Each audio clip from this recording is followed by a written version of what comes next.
CNews, il est 19h, je suis ravi de vous retrouver pour Face à Philippe Devilliers, émission un peu spéciale ce soir. Je suis en compagnie de Geoffroy Lejeune. Bonsoir Geoffroy. Bonsoir Thomas, c'est un plaisir de faire cette émission avec vous. Eh bien c'est un plaisir partagé. Alors on va le dire tout de suite, Philippe Devilliers n'est pas avec nous physiquement, mais on va vous proposer ce soir les moments les plus marquants, les moments les plus forts de cette saison qui aura rythmé évidemment l'antenne de CNews. On va revenir sur des moments qui vous ont marqué, notamment Geoffroy. On verra ça notamment dans la deuxième partie de l'émission. On va commencer par le sujet qui paraît évidemment incontournable au vu de l'actualité. Ce sont les victimes qui ont pris la parole. C'est un phénomène qui a marqué cette année, cette saison, notamment sur l'antenne de CNews. On a notamment été bouleversé, j'ai été bouleversé, je pense que c'était votre cas aussi, par le témoignage hier de la mère d'Elias, Stéphanie. C'était sur le plateau de Laurence Ferrari. Et elle est revenue sur les politiques qui, à ses yeux, n'en font pas assez pour faire avancer les choses. Je vous propose de regarder un extrait de cette interview et puis on verra ensuite ce que Philippe Devilliers avait dit de la mort d'Elias au mois de janvier dernier. Ce qui réactive notre peine, c'est que ça n'avance pas. On a l'impression qu'en 5 mois, pour certains, la temporalité de 5 mois, c'est très court pour faire avancer des actions politiques. Pour nous, c'est long. Et en fait, ce qui nous fait de la peine, c'est le fait qu'on prenne le temps de réfléchir. Là, il y avait une loi qui était une loi qui pouvait faire avancer les choses. Et finalement, c'est le Conseil constitutionnel. Donc, en fait, évidemment qu'on a de la tristesse pour les victimes, évidemment. Mais ce qui est le plus déstabilisant, c'est un peu l'inertie de certains partis politiques et de certains médias en disant c'est des faits divers, ça passera. En fait, ça ne passera pas. Ça ne va pas s'arrêter. Je le disais, Geoffroy, on a été tous assez bouleversés en écoutant les mots de Stéphanie, la mère d'Elias. Qu'est-ce que vous en avez pensé quand vous avez suivi cette interview menée par Laurence Ferrari? D'ailleurs, on peut féliciter Laurence qui a réussi à recueillir ces mots. Et on sait que c'est toujours un moment assez délicat. Moi, j'ai été bouleversé évidemment comme vous. J'ai été frappé aussi par la lucidité et le courage en fait. Les victimes, vous savez, moi ça m'est déjà arrivé d'en interroger ou d'en faire parler. Elles sont dans un état tellement épouvantable qu'elles ont très souvent, et d'ailleurs c'était le cas jusqu'à cette année, envie de se murer dans le silence, de se retrouver en famille et de passer la période. Et en général, on ne les entend pas. Je vais dire juste une chose sur Philippe parce que je me souviens de ce qu'il avait dit, ce qu'on va entendre sur la mort d'Elias. Il y a quelque chose qui me frappe énormément, c'est qu'il est à la fois dans l'analyse, et je me souviens de ce qu'il avait dit, l'analyse du phénomène, il est capable de tirer des conclusions tout de suite après un fait de société comme celui-là, et il a une empathie réelle avec les gens, c'est-à-dire que quand il rencontre quelqu'un qui a souffert, il le prend dans ses bras, etc. C'est quelqu'un qui ressent physiquement les émotions des autres au moment où il est face à eux. Il a une empathie qui est XXL, et donc je ne suis pas étonné qu'au moment de la mort d'Elias, il ait eu ces mots. Alors je vous rappelle, la mort d'Elias, évidemment, c'est produit au mois de janvier dernier. Elias, c'est un jeune garçon qui sortait de son entraînement de football dans le 14e arrondissement de Paris. Il croise la route de 2 délinquants multirécidivistes. Malheureusement, il perd la vie. Et voilà ce que disait Philippe Devilliers quelques jours après ce drame qui a bouleversé tout un pays. Je pense que c'était d'abord la faillite. Enfin, vous savez, les murs porteurs. Moi, je parle souvent des murs porteurs. Le premier mur porteur qui s'est effondré, c'est évidemment l'institution judiciaire. Et là, en l'occurrence, nous payons le prix de l'erreur tragique de la réforme Belloubet en 2021, qu'on a appelée la césure pénale. Et quand je regarde cette réforme, quand je la relis, je me dis, mais qu'est-ce qu'ils avaient en tête? Je rappelle 2 audiences, l'audience de culpabilité dans les 3 mois et l'audience de la peine, de la sanction, dans les 6-8 mois. C'est-à-dire qu'en fait, on déclare d'abord la culpabilité, puis on attend, puis on revient quelques mois après pour prononcer la peine. C'est totalement inefficace, c'est totalement ridicule. C'est contraire au réel, au bon sens. La culpabilité doit aller avec la peine, sinon le jeune mineur, il rit et il recommence. C'est vraiment une école de la récidive. Alors, qu'est-ce qu'il faudrait faire? Et pourquoi on ne le fait pas? Premièrement, supprimer la césure pénale et instaurer, évidemment, la convocation immédiate du mineur. immédiate, c'est-à-dire ce qu'on appelle la comparution immédiate. Ensuite, il faut supprimer l'excuse de minorité. Quelqu'un qui tue comme un adulte doit être sanctionné, puni comme un adulte. On n'est plus au temps de l'ordonnance de 1945. Ensuite, il faut des peines effectives et des peines de prison. Vous vous rendez compte que là, il y a 170 000 jeunes mineurs qui ont été l'objet d'une procédure pénale. 25 000 ont été condamnés et 10% seulement ont eu une peine de prison effective. Donc il faut la peine de prison effective et la courte peine, mais la peine tout de suite. Alors je dis la faillite de l'institution judiciaire, mais j'ajoute la faillite de l'institution scolaire. En vous écoutant à l'instant, je pensais à une émission qu'on a faite ici. On a parlé un jour, et on était sérieux tous les trois. Enfin, moi, je faisais mine de l'être, parce que je ne voulais pas choquer. C'était au temps où Attal était le Premier ministre que Macron avait donné à la France. Et Attal, à Nice, un jour, il a fait un numéro, un grand vélo sur les ateliers d'empathie. Vous vous souvenez de ça? Et donc, en fait, tout le monde expliquait, et vous-même, vous avez été un peu contaminé d'ailleurs, qu'avec les ateliers d'empathie, on pouvait faire reculer la violence. Bon, où ils sont les ateliers d'empathie? Et en fait, bon, le prof, il a plus son magistère, il a plus de magistère, le prof, il est tombé de sa chaire, et d'ailleurs, il ne demande même plus à y remonter. Et je pense toujours au mot de Péguy sur les instituteurs de l'école normale. Ils étaient sveltes, sanglés, souverains sur leur classe. Bon, et ils fonctionnaient selon le principe édification, imitation. Parce que l'éducation, c'est des modèles. Bon. Et récemment, j'ai relu, enfin vraiment par le plus grand des hasards, des comptes rendus des inspecteurs généraux de l'éducation nationale. Et je suis tombé sur une inspection sur un collège qui s'appelle le lycée Fontane, et il y avait un jeune garçon de 11-12 ans qui était brillantissime, et l'inspecteur général veut le mettre à l'épreuve, l'inspecteur de l'enseignement secondaire, et il lui a dit « Monsieur Caillot », il s'agit de Joseph Caillot, futur président du Conseil. Il a dit « Monsieur Joseph Caillot, quelle était la couleur des cheveux d'Alexandre ?»« Vert, monsieur l'inspecteur général. »« Ah, et pourquoi vert ?»« Parce que c'était des lauriers. » Bon, je vous jure que c'est vrai.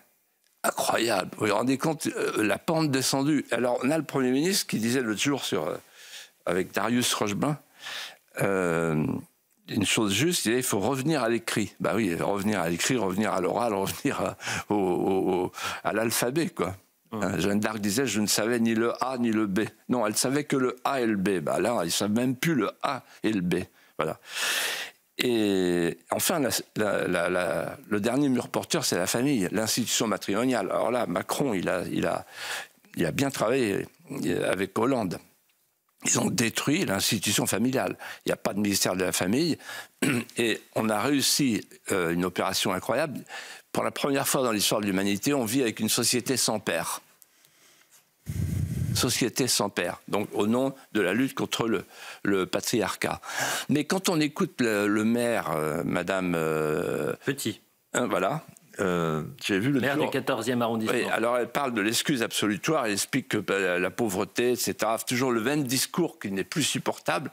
Et en fait, il faut qu'on sorte de la société rousseauiste. Les deux, Sandrine, Jean-Jacques. Sandrine pour aujourd'hui, Jean-Jacques pour hier. Pourquoi? Parce que l'excuse absolutoire, c'est la défense sociale nouvelle. J'ai connu ça quand j'étais en première année de droit. C'était l'idée que le système pénal devait et doit avoir comme première préoccupation non pas la punition, non pas la sanction, non pas la réparation, non pas la dissuasion, mais la réadaptation sociale du délinquant. C'est-à-dire c'est la décriminalisation de la déviance. Et c'est l'application de Rousseau, Jean-Jacques Rousseau, l'homme n'est bon, c'est la société qui le déprave. Vous savez... toute la construction juridique de l'excuse absolutoire et donc de la doctrine pénale repose sur cette phrase fameuse que on connaît tous, conscience, conscience, instinct divin, immortel et céleste voix, guide assuré d'un être ignorant et borné, mais intelligent et libre, juge infaillible du bien et du mal qui rend l'homme semblable à Dieu, qui rend l'homme semblable à Dieu. Voilà, on paye cher tous les jours. Ce sont les idées qui mènent le monde. Et ces idées-là, elles nous détruisent. Voilà pour l'analyse de Philippe de Villiers. C'était donc au mois de janvier, quelques jours après la mort tragique d'Elias. Geoffroy, vous parliez de cet équilibre entre empathie et analyse. Comment Philippe de Villiers, que vous connaissez, que vous côtoyez chaque semaine, presque tous les jours, en arrive à ce raisonnement-là, à ce développement-là, vous qui le côtoyez? Parce que vous pouvez nous expliquer un peu comment ça marche en dehors des caméras. C'est drôle, il a été toute sa vie caricaturé, vous savez, comme un aristocrate, etc. Et en fait, je crois que le propre de l'aristocrate, c'est d'être proche des gens en réalité. Et moi, je le connais en effet, Philippe, depuis une dizaine d'années. Et je suis souvent allé le voir aussi au Puy du Fou. Et comment dire, c'est quelque chose, vous l'avez pas, c'est quelque chose d'inné en fait. Il prend les gens dans ses bras, il les touche, il les connaît, il les appelle par leur prénom, il les connaît depuis toujours, il les abandonne jamais. C'est quelque chose de très très touchant. Et donc, il a cette empathie naturelle et il a fait de la politique aussi, donc il tire des conclusions. C'est aussi un peu un intellectuel et un écrivain. Donc, il est sur tous ses registres à la fois. C'est assez impressionnant. Et avec Elliot, parfois, on se regarde quand il est en train de parler.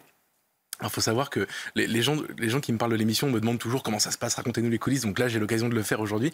Et Philippe n'aime pas qu'on ne le regarde pas. Donc, quand on est en plateau, il faut qu'on le regarde. Elliot a parfois du travail, il doit parler à la régie, etc. Donc moi, ma mission, c'est de le regarder. Je parle pas, mais par contre, je le regarde. Et c'est très important pour lui. Et parfois, on bifurque, on se regarde lui et moi, on se dit, la vache, comment il fait, comment il en arrive là. Et j'ai essayé de comprendre comment il travaillait, parce que les gens pensent qu'il a un prompteur, les gens pensent qu'il a des notes, il a rien de tout ça. Donc moi, je me dis, il arrive, il y a eu cet événement tragique dans la semaine, et il parle 6 minutes, et il nous sort une analyse ultra complète, où il a oublié aucun des pans du problème. Comment fait-il? Eh ben, j'ai fini par comprendre la méthode de travail de Philippe de Villiers. En fait, il travaille tout le temps. Il ne fait que ça. C'est simple, cette émission occupe tout son temps. Donc la semaine, il est chez lui en Vendée. Il lit des journaux, il regarde la télévision, il lit des livres. Il me demande des numéros de téléphone d'experts, etc. pour les appeler parce qu'il les a vus sur CNews ou qu'il les a lus dans la presse, pour les appeler pour avoir une discussion plus approfondie avec eux. Ensuite, il digère tout ça. Et quand il vient ici, il nous recrache le fruit d'une semaine de réflexion. C'est pour ça qu'en fait, c'est aussi impressionnant. Il se nourrit tout au long de la semaine pour arriver à ces développements le vendredi. Et il ne pense qu'à ça. Il appelle Elliot tous les jours. Ça, je peux témoigner. Voilà. Il appelle Elliot tous les jours. Il a besoin même de tester ses idées. Moi, il m'appelle souvent aussi. Il me dit, qu'est-ce que tu penses de ça? Est-ce que tu penses que... Et en fait, à la fin, ce qu'on voit à la télévision le vendredi soir, c'est le concentré de quelque chose qui lui a pris en fait une semaine. Alors vous parlez de la notion d'empathie, c'est très intéressant parce que ça va nous amener vers le deuxième extrait. C'est sans doute l'une des phrases qui a le plus marqué cette saison, la phrase du président de la République dans un entretien à la presse quotidienne régionale avec ce fameux mot employé par le chef de l'État, mot de brainwasher. Il accuse certains de brainwasher sur des faits divers. C'est une phrase évidemment qui a suscité énormément de réactions. Sans doute l'une des phrases aussi qui restera des 2 mandats d'Emmanuel Macron, tant elle témoigne finalement aussi d'un état d'esprit, peut-être d'un manque d'empathie. Vous nous direz, Geoffroy, ce que vous en avez pensé. Mais d'abord, je vous propose donc de regarder ce que Philippe de Villiers en avait dit. Là aussi, quelques jours après cette phrase prononcée par le chef de l'État, la réponse de Philippe de Villiers. C'est une tâche indélébile. Et il faut bien comprendre la mécanique. Donc il a utilisé cette expression révélatrice avec un anglicisme édifiant en désignant ceux qui cherchent à brainwasher, donc à faire un lavage de cerveau. En fait, il veut nous dire par là qu'il parle global. Il parle globish. Il truffe ses expressions de mots appartenant à la sphère globish. Attestant ainsi qu'il appartient à ce petit milieu des quadras business analysts. Il est dans sa bulle, en fait. Il est dans sa bulle sémantique. Il est dans son monde. il est dans un autre monde. Il est dans un autre monde que le nôtre. Il est dans un monde sans frontières, qui est celui de Davos. Il demeure, il sera jusqu'au bout le Young Global Leader, un start-upper, dit-il. Et en fait, il veut faire de la France une start-up, une nation start-up expérimentale, océanique, à sa manière. Il préfère Manhattan à Rocamadour. Il préfère, ça il me l'a dit, il préfère Davos ou Bruxelles à Vesoul. T'as voulu voir Honfleur, on a vu Vesoul, et on a vu ta mère. Bon. Et lui, il aime Davos, il aime Bruxelles, beaucoup plus que Vesoul. En fait, il appartient à une patrie cosmique des Global Shapers, les façonneurs mondiaux, et il aspire à la parousie d'un océan sans plastique. C'est son dessein. Il l'a dit à France 2, dans Madame Salamé, avec la mer derrière. Il a dit, avec le plus grand sérieux du monde, les yeux dans les yeux avec Madame Salamé, je veux un océan sans plastique. Il préfère un océan sans plastique qu'une France avec des Français de souche. Alors, je dis qu'il est dans sa bulle sémantique, il est aussi dans sa bulle sociologique. Parce qu'il parle comme l'hyperclasse mondialisée. Elle parle comme ça, c'est-à-dire qu'elle jette son bilinguisme méprisant, arrogant aux Bodins qui sont dans leur jardin à soigner le carreau de poireau. Donc quand ils entendent brainwasher, choc.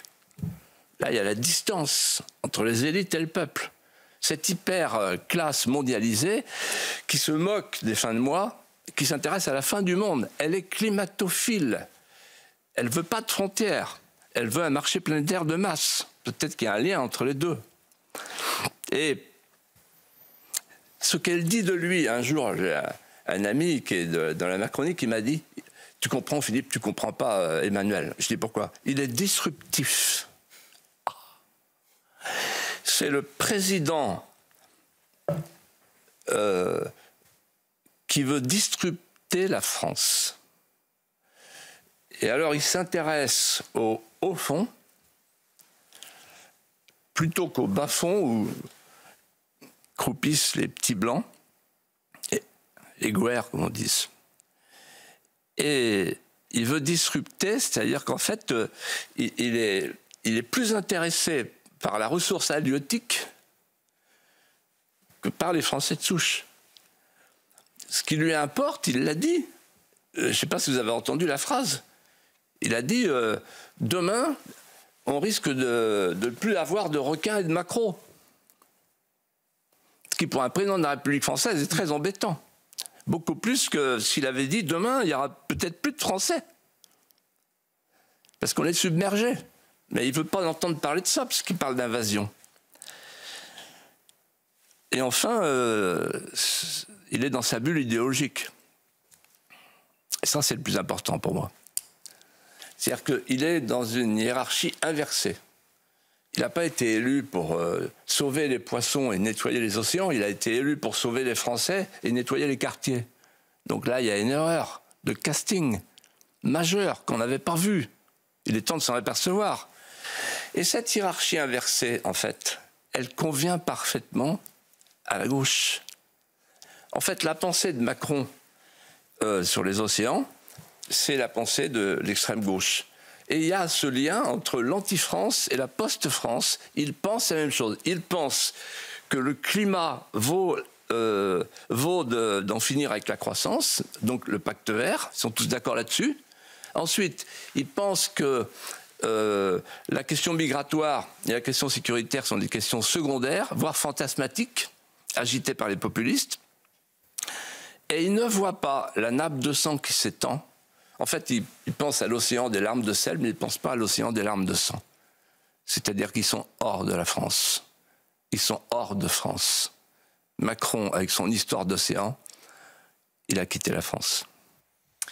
Le parallèle de Philippe de Villiers entre, c'est vrai, cette image du président de la République qui donnait une interview sur France Télévisions devant la mer et qui parlait de ces faits divers, en tout cas ce qu'il appelle des faits divers, cette déconnexion soulignée par Philippe de Villiers. C'était Charlotte Dornelas d'ailleurs qu'on peut saluer au passage, qui était là lors de cette émission. C'est vrai que cette phrase, elle va rester étiquetée sur les 2 mandats d'Emmanuel Macron, peut-être comme l'une des phrases qui a le plus heurté les Français. Et d'ailleurs, je précise pour dire que beaucoup de familles de victimes qui prennent la parole disent qu'elles ont été pleinement impactées, pleinement heurtées par cette phrase. Bien sûr, bien sûr. Moi, je vais vous dire, comme j'étais pas là ce jour-là, je l'ai regardé, donc j'étais comme un téléspectateur normal. J'ai été époustouflé par la démonstration, mais surtout, je peux vous raconter comment il fonctionne, Philippe de Villiers, parce que tout est dans le mot brainwashé. En fait, c'est quelqu'un, tout ce qu'il vient nous dire sur ce plateau, ça fait 75 ans qu'il le travaille, qu'il le prépare. Il sait déjà il sait ce qu'il pense, il sait ce qu'il pense des choses, etc. En revanche, Philippe, il a besoin de 2 choses pour se lancer. Et après, c'est une fusée. Il a besoin du mot déclencheur. Et là, ça a été brainwashé. Il a entendu ça. Je pense que d'ailleurs, il ne savait pas ce que ça voulait dire. Il a dit, regardez ce que ça voulait dire. Et il a dit, j'ai mon concept, j'ai mon idée, je fonce. Et ensuite, il a besoin du début de la narration. C'est-à-dire la manière dont il va raconter l'histoire. Et ensuite, tout découle. C'est très impressionnant à voir. Je vous donne un exemple, une anecdote. L'été dernier, là, il vient de faire le best-seller politique de l'année avec son livre Mémoricide. Et en fait, ce livre est né en 2 temps. Il a trouvé l'idée du mot mémoricide et il a dit c'est mon concept, c'est mon mot, ça va être une bombe, on va mettre ça en très gros sur la couverture et ça va prendre, mais il savait pas encore ce qu'il allait raconter dans le livre. Et il m'appelle le soir de la cérémonie d'ouverture des Jeux Olympiques. Il était devant sa télévision, il était affligé, et il dit c'est bon, j'ai le début du livre, j'ai l'introduction et après tout va découler. Et donc il a écrit fiévreusement dans la nuit une tribune pour le JDD sur la cérémonie d'ouverture des Jeux Olympiques où il avait son concept, etc. Et ensuite il s'est mis à écrire son livre. Il avait Mémoricide, la cérémonie d'ouverture des JO, qui était pour lui en fait l'emballage du livre, et il l'a écrit en 2 semaines. La force du concept de Philippe de Villiers. Et alors on va marquer une pause, mais juste après la pause, restez bien avec nous. On va revenir sur un autre concept inventé par Philippe de Villiers, celui de président martyr. C'est un concept qu'il a évidemment développé au cours des émissions au cours desquelles vous l'avez accompagné. Président martyr, le prochain président devra, d'une manière ou d'une autre, aller en haute mer, pour reprendre sa métaphore, et ne pas se contenter d'un cabotage. Vous verrez là encore ce concept très fort de Philippe de Villiers. D'ici quelques instants, on marque une pause, on revient avec Geoffroy Lejeune dans quelques minutes. À tout de suite. Vous regardez Face à De Villiers, on est vendredi soir, je suis avec Geoffroy Lejeune, mais Philippe de Villiers n'est pas avec nous ce soir. On a d'ailleurs une pensée amicale pour lui, il nous regarde peut-être. L'idée, c'est de vous faire vivre ou revivre les meilleurs moments de la saison, les moments qui nous ont marqués, qui vous ont marqué, qui ont marqué Geoffroy Lejeune aussi. Je vous donne rendez-vous d'ailleurs en fin d'émission pour peut-être l'un des moments les plus forts de la saison, en tout cas de la vie de Geoffroy et peut-être aussi du mien. Et je vous disais avant la pause, on parlait de la notion de président martyr, ce concept développé par Philippe de Villiers au cours de ces émissions. L'idée, c'est de dire que le prochain président, quel qu'il soit, devra aller au-devant de gigantesques problèmes et devra, d'une certaine manière, avoir un rôle de martyr, aller en haute mer, pour reprendre la métaphore qui est celle de Philippe de Villiers.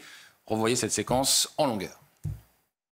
Nous sommes devant une crise de régime, on l'a dit, et même c'est pire que ça, puisque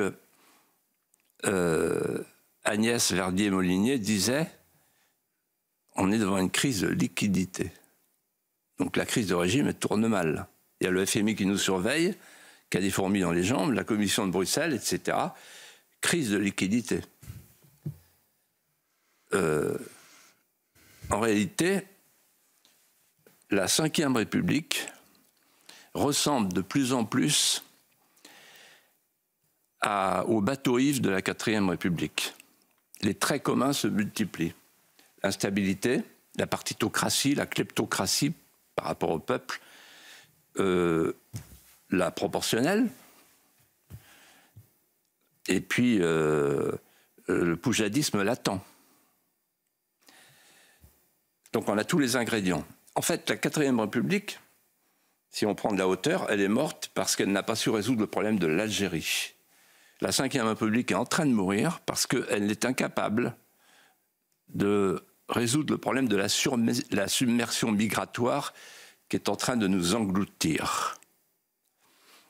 Alors le prochain président, une fois qu'il sera élu, il aura le choix entre deux attitudes.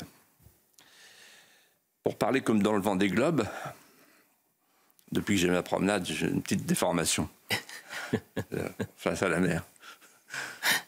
Le cabotage ou la haute mer.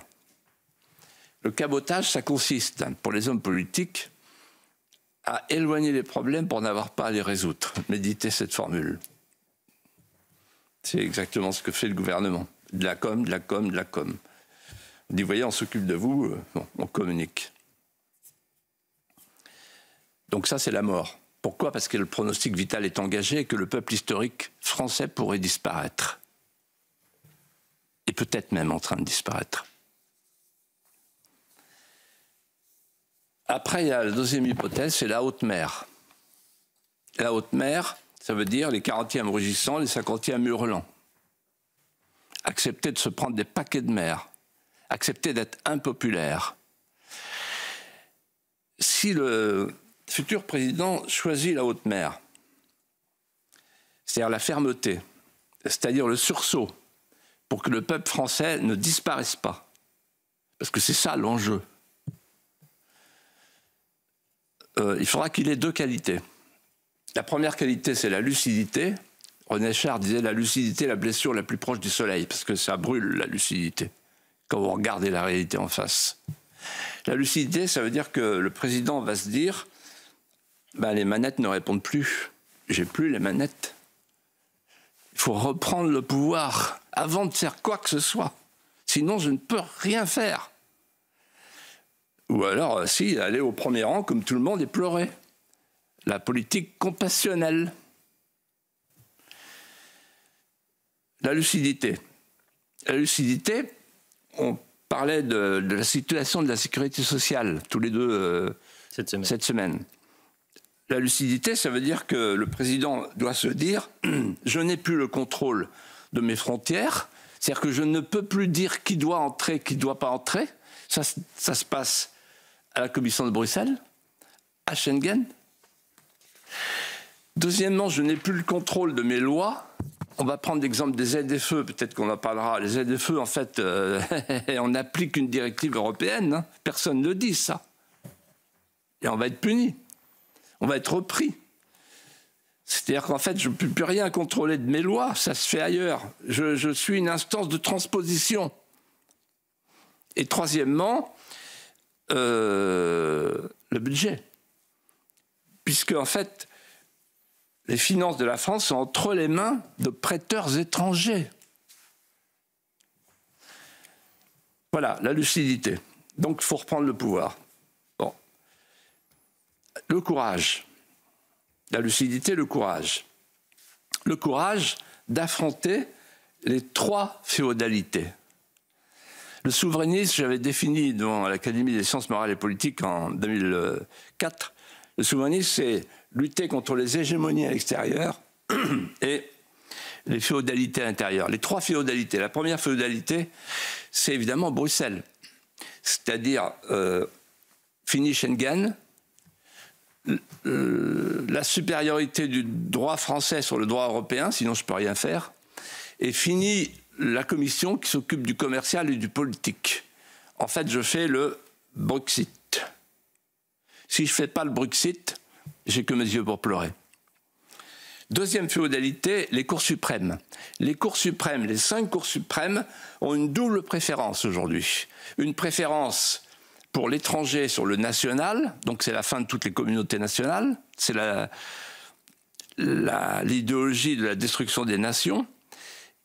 Et la deuxième préférence, c'est la préférence pour le coupable sur la victime. Donc, il faut rendre la justice au peuple. Pour rendre la justice au peuple, évidemment, il faut réformer la justice, la remettre d'aplomb. Et troisième féodalité, ce sont les élites mondialisées. Elles veulent le paradis diversitaire, elles veulent un nouvel esclavagisme grâce aux métiers en tension, C'est-à-dire que c'est elles qui sont à l'origine de l'immigration depuis 50 ans, parce que c'est moins cher. Et enfin, ce sont elles, les élites mondialisées, qui ont provoqué et favorisé l'éclipse de la conscience nationale. Mais je n'ai pas encore répondu à votre question. Votre question, c'est président martyr. Exactement. Pourquoi président martyr? Parce qu'une fois qu'il aura fait tout ça, le président, qu'il aura affronté les 3 féodalités et qu'il les aura vaincus, il faudra qu'il lance une politique de francisation, une grande politique de francisation. Pourquoi? Parce que le nouveau peuple qui est devant nous, c'est un peuple qui est composé de ceux qui sont là et qui ne savent pas d'où ils viennent, et le peuple de ceux qui viennent chez nous et qui ne savent pas où ils arrivent. Et donc, il y a une commune ignorance et une commune transhumance. Il faut donc apprendre à ce nouveau peuple d'ignorants et de transhumants ce qu'est la France. Et donc, franciser le récit, franciser l'art de vivre, franciser la langue à l'école, dans les espaces publics. Et ça sera très difficile parce qu'aujourd'hui, les élites françaises, je pèse mes mots, ne savent plus ce qu'est la France et ne veulent plus que la France redevienne la France. Voilà pourquoi le président devra faire une chose simple, gouverner les 6 premiers mois en faisant 3 référendats. Je dis 3 référendats parce que je connais un peu le latin. Premier référendum sur l'immigration, 2e référendum sur la supériorité du droit français sur le droit européen et 3e référendum sur la justice. Il en faudrait même un autre sur l'école. La notion très importante dans ce développement, alors notamment, il y a beaucoup de choses très importantes, mais c'est de reprendre le pouvoir, c'est-à-dire accepter d'aller contre ce que Philippe de Villiers qualifie comme les 3 féodalités, c'est-à-dire aller vraiment bousculer en fait, les féodalités, les institutions d'une certaine manière. En fait, c'est un programme présidentiel quasiment. On est avec quelqu'un qui a été 2 fois candidat à l'élection présidentielle, donc il sait de quoi il parle. Moi, je vais vous dire, je parle très souvent, les gens que je croise me parlent de l'émission. C'est vraiment, c'est incroyable le succès de cette émission. D'ailleurs, on en parle souvent ici. On s'amuse de nos audiences, oui. Enfin, de ces audiences. Mais c'est vrai que c'est un succès hors du commun et peu de gens avaient misé, à part CNews en réalité, sur le fait que Philippe de Villiers allait devenir ce personnage de télé qu'il est aujourd'hui à 75 ans. Et les gens me disent souvent, parce qu'il y a une autre séquence de l'émission qui est très forte, qui marche très bien, qu'on va pas voir aujourd'hui évidemment, mais c'est les archives. C'est quand Elliott va chercher des archives dans le passé, où on entend Philippe de Villiers en 1992, 95, 88 dire des choses qui s'avèrent tout simplement être la réalité aujourd'hui. On voit cette émission met en avant le caractère prophétique du personnage. Et moi, les gens me disent quel dommage qu'il n'ait pas été élu président de la République. Donc je répète ça, et ça lui fait même pas plaisir en réalité, parce que c'est censé être flatteur, mais lui, je pense au fond de lui, il se dit, en effet, ça aurait été tellement autre chose pour la France. Vous parlez de la constance dans les idées. Il disait, déjà dans les années 90, il alertait déjà sur cette perte de pouvoir, notamment au moment de Maastricht, évidemment, en septembre. Et vous prenez ses livres, etc., il a alerté sur tous les grands sujets, même sur l'écologie. Il a écrit un livre sur les abeilles en disant attention, voilà ce qui va se passer. Et je pense qu'il adorerait avoir tort, mais malheureusement, il n'a pas eu tort. Il y a une autre notion où, là encore, on est obligé de constater que Philippe de Villiers avait raison, sans doute avant les autres, c'est sur l'union des droites, la nécessité de l'union des droites si la droite veut arriver aux responsabilités. Alors, il est revenu cette année, là aussi, sur cet aspect-là. Ça peut apparaître pour de la politique politicienne, mais pas du tout. Ça va beaucoup plus loin parce qu'il revient évidemment sur des références très anciennes, sur cet interdit moral qui plane au-dessus de cette alliance. Pourquoi aujourd'hui encore certains représentants de la droite LR, on va dire, préfèrent appeler à voter pour la gauche encore que pour le Rassemblement national. Philippe de Villiers est revenu sur cet aspect-là de la vie politique française. On l'écoute. La droite, elle s'est perdue, la droite, elle s'est rétrécie, la droite, elle s'est vidée d'elle-même. Et donc, pour répondre maintenant à votre question, sur l'union des droites, si on veut que la droite, un jour, regagne, il faut d'abord qu'elle retrouve sa filiation. Sa filiation, c'était la nation et la souveraineté. Elle a abandonné la nation, elle a abandonné le peuple historique, elle a abandonné l'identité du peuple historique pour faire plaisir à la gauche. Alors vous me direz, ah bon, mais qu'est-ce qui vous fait dire ça? Ben, c'est simple. Qui est passé de l'immigration de travail à l'immigration de peuplement sous l'influence du patronat? Valéry Giscard d'Estaing et Jacques Chirac. Qui a fait Schengen? Qui a fait sauter la frontière? Jacques Chirac. Et si on passe et donc en fait, ils ont fait entrer un nouveau peuple.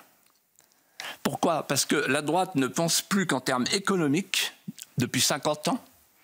Elle a laissé la culture, l'éducation à la gauche, le plan Langevin-Vallon, c'est De Gaulle, en considérant que si elle se mettait sur son Aventin de la politique économique, la gauche ne viendrait jamais la chercher. Sauf que maintenant, il n'y a aucune différence entre la droite et la gauche parce que c'est l'État-providence, c'est l'État socialiste. Deuxièmement, elle a abandonné la souveraineté, elle a transféré la souveraineté. C'est elle qui a transféré la souveraineté, c'est Chirac, Juppé, au moment de Maastricht avec Mitterrand. On a transféré la souveraineté. Donc, à partir du moment où on abandonne la nation et la souveraineté, qu'est-ce qui reste? Pas grand-chose. Deuxièmement, la droite, si elle doit retrouver sa filiation, la nation et la souveraineté, il faut aussi qu'elle brise l'interdit moral. Regardez-les tous quand ils parlent. Ils disent « Ah oui, mais jamais d'alliance avec le Rassemblement national. » Donc rien ne change, en fait. Il y en a 4 qui ont tenté de briser l'interdit moral dans l'histoire, que j'ai bien connu. Le premier, c'est Michel Poniatowski, qui m'a dit des dizaines de fois, j'explique à Giscard, il ne comprend rien, il faut faire la grande alliance de toutes les droites comme la gauche a fait l'alliance de toutes les gauches. Le deuxième, c'est Charles Pasqua. Quand il a dit en 1988, au moment des élections législatives, il faut faire une alliance de tout le monde, parce que nous avons des valeurs communes. Je ne sais pas si vous vous souvenez, mais c'est nos valeurs actuelles, le journal que vous avez bien connu. Ça a été un tollé absolument incroyable. Le pauvre Pasqua en a pris plein la gueule. Le troisième, c'est Charles Millon, auquel je veux rendre hommage, c'est un homme d'État. Et quand il est arrivé à la tête de la région, il a dit « Moi, j'accepte les votes de tout le monde ». Il a été élu, mais mal élu, puisqu'il y avait des gens du Front National à l'époque qui avaient voté pour lui, donc destitué. Il s'en est jamais remis, le pauvre. Et enfin, le quatrième, c'est Éric Ciotti. Lui, il est allé carrément, il a fait l'alliance. Voilà. Et enfin, troisièmement, le plus important, il faut que la droite aille chercher son patrimoine, c'est-à-dire l'esprit d'entreprise pour refaire une société d'entrepreneurs, la culture pour refaire une société de créateurs, et le sociétal pour refaire une société de voisinage. En fait, quelle est la différence entre la droite et la gauche?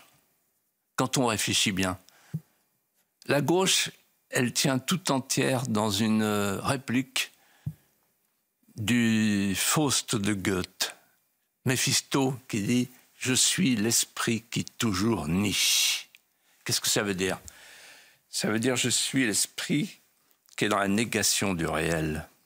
Je nie le réel ». En d'autres termes, la droite, c'est le réel, la gauche, c'est l'utopie, c'est le refus du réel.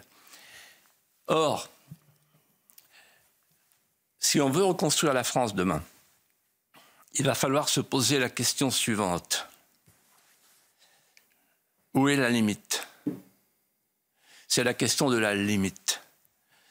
Et donc la question de l'ordre naturel qu'on ne cesse de trahir. Et que la droite trahit avec la gauche. La limite, ça veut dire quoi? Ça veut dire que la droite dit pourquoi, et la gauche dit pourquoi pas. La droite, c'est l'ordre naturel, donc c'est la limite. Il y a une nature humaine, il faut faire attention.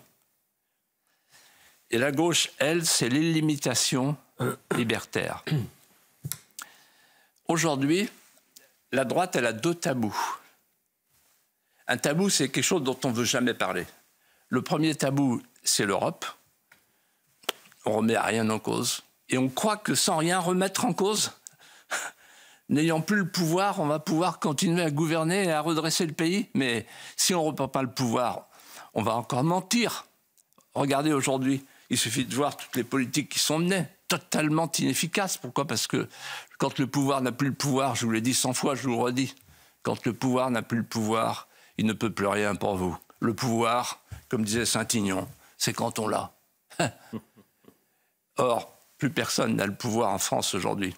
Mais personne ne veut le dire. C'est un sujet tabou. Deuxième sujet tabou, le Rassemblement national. On ne veut pas faire d'alliance avec le Rassemblement national. Je note que dans la campagne là, à laquelle on assiste à LR, il y a une évolution. Pas plus tard que ce matin, j'ai entendu un candidat qui a dit, Laurent Wauquiez pour ne pas le nommer, il faut faire l'union des droites. Donc, jusqu'ici, on s'arrête à Sarac-Nafo. Bon, encore un petit effort et puis il y aura tout le monde. Parce qu'il n'y a aucune raison que... Il n'y a vraiment aucune... Alors, dans le temps, il y avait des raisons officielles. Il y avait l'antisémitisme, il y avait l'immigration. Mais maintenant, aujourd'hui, le problème de l'immigration, il est partagé par tout le monde. Voilà. Moi, je pense que celui qui gagnera, et je pèse mes mots, c'est celui qui fera deux choses à l'avenir pour notre pays. Premièrement, qui proposera une politique de redressement impressionnante, une politique de redressement qui renversera la table dans tous les domaines. Et deuxièmement, et le milieu politique aujourd'hui n'y est pas prêt. Les Français y sont prêts, mais pas le milieu politique. Et deuxièmement, quelqu'un qui osera dire « moi je fais l'union des droites comme ils ont fait l'union à gauche », sans aucune exclusive. L'union des droites, vaste question, c'est un peu une marotte en politique, on en parle assez souvent, et d'ailleurs Philippe de Villiers rappelait que dans l'histoire déjà il y a eu parfois cette opportunité-là, Charles Pasqua notamment en 88. Bon, c'est un sujet qui porte depuis longtemps là aussi et qui sera peut-être amené à être d'actualité plus que jamais dans les mois, les années à venir.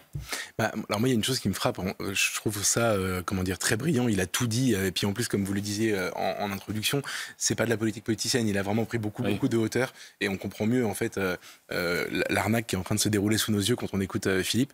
Moi, il y a une chose qui me fascine quand on l'écoute, c'est que il a quand même 50 ans de vie politique. Donc, quelque part, il a tout vécu. Et vous vous rendez compte, quand on aborde certains sujets, qu'il était toujours là où il fallait être, à l'instant. Et donc, c'est d'ailleurs, dans ses livres, je pense que c'est une des recettes de son succès, c'est qu'en fait, il met en scène des histoires qu'il a vécues. Et ça a été son récit, ça le rend d'autant plus édifiant. Maintenant, il y a une chose à dire sur la question de l'union des droites, il ne pouvait pas le dire lui, mais moi je vais le dire à sa place, c'est qu'il l'a fait lui, ici.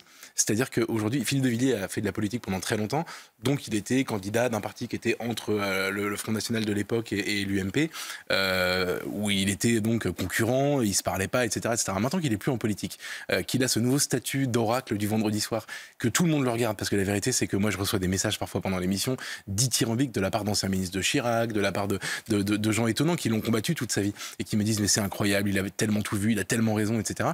Il est devenu, très courtisé, Philippe de Villiers. Aujourd'hui, tout le monde veut lui parler. Quand il vient, alors il n'est pas souvent à Paris, mais quand il vient pour son émission, le soir, il a souvent un dîner après parce que les gens veulent le voir, etc. Et en fait, aujourd'hui, il a réussi à rassembler dans son émission tous les courants de la droite qui ne veulent pas s'allier politiquement. Je trouve ça assez amusant et c'est un nouveau pouvoir qu'il a développé ici. Alors on va se quitter avec sans doute l'une des séquences les plus marquantes. On va tout dire aux téléspectateurs. Je vous ai appelé cette semaine, Geoffroy, je vous ai dit quelle est pour vous la séquence la plus forte de Philippe de Villiers cette année. Et vous m'avez dit cette séquence qu'on va voir et j'étais assez d'accord avec vous. C'est donc la réponse de Philippe de Villiers à Mathieu Kassovitz qui cette année, Mathieu Kassovitz réalisateur évidemment, qui cette année a dit il n'y a plus de Français de souche, il n'y a que des fins de race, je crois c'était ça l'expression de Mathieu Kassovitz. Réponse de Philippe de Villiers en longueur, c'est imparable. Aux Français de souche, tout recroquevillé sous la mitraille,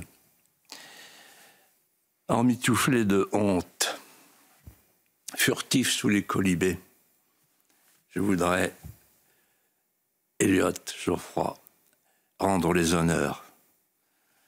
Il fut le pied-mer qui offrit les plus beaux greffons d'un peuple, d'un vieux peuple, qui a plus de 2000 printemps.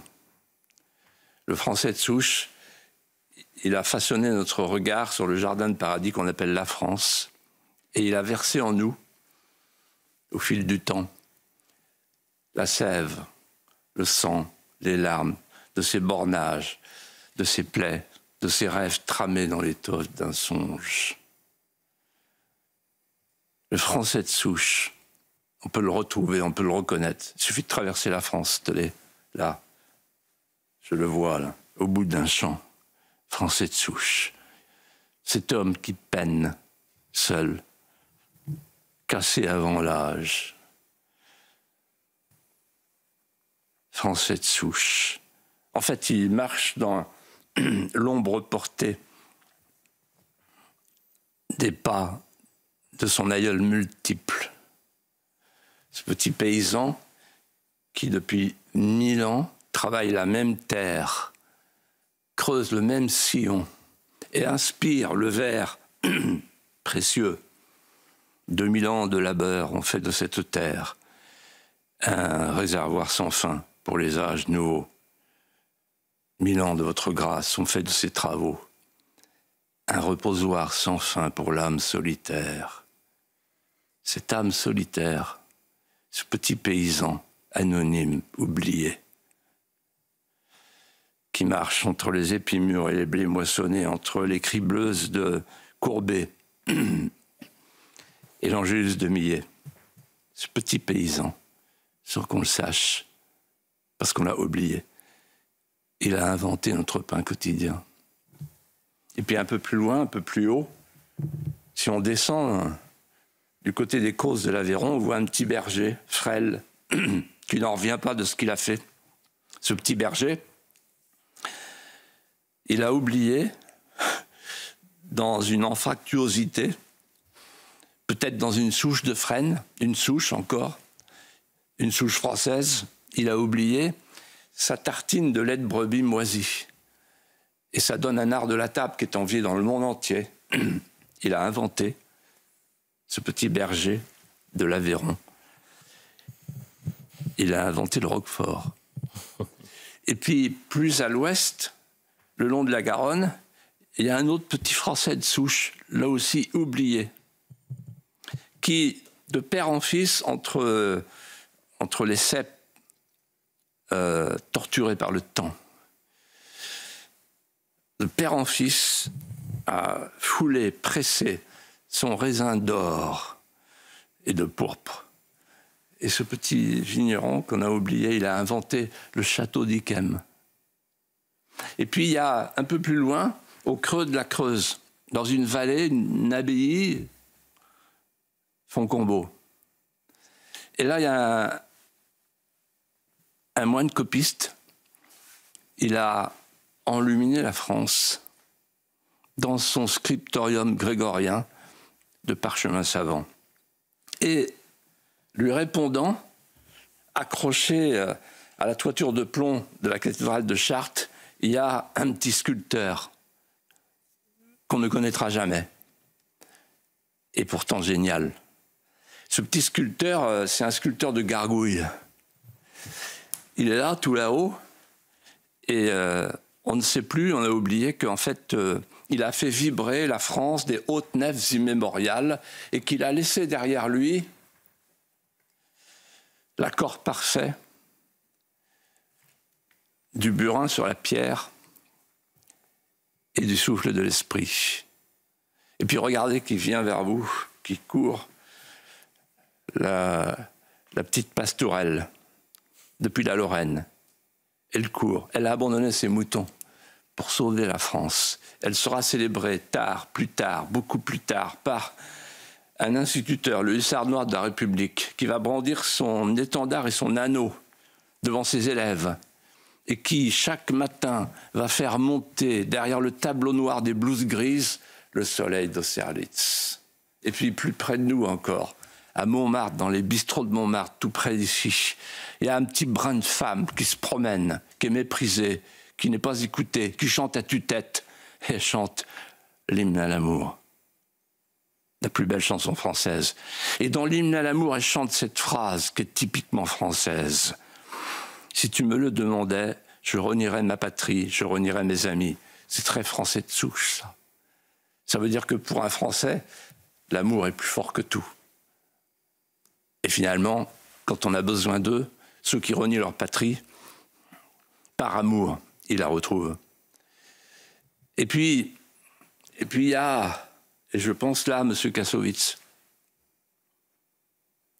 il y a qui descendent le Rhône 2 frères, un petit frère, un grand frère.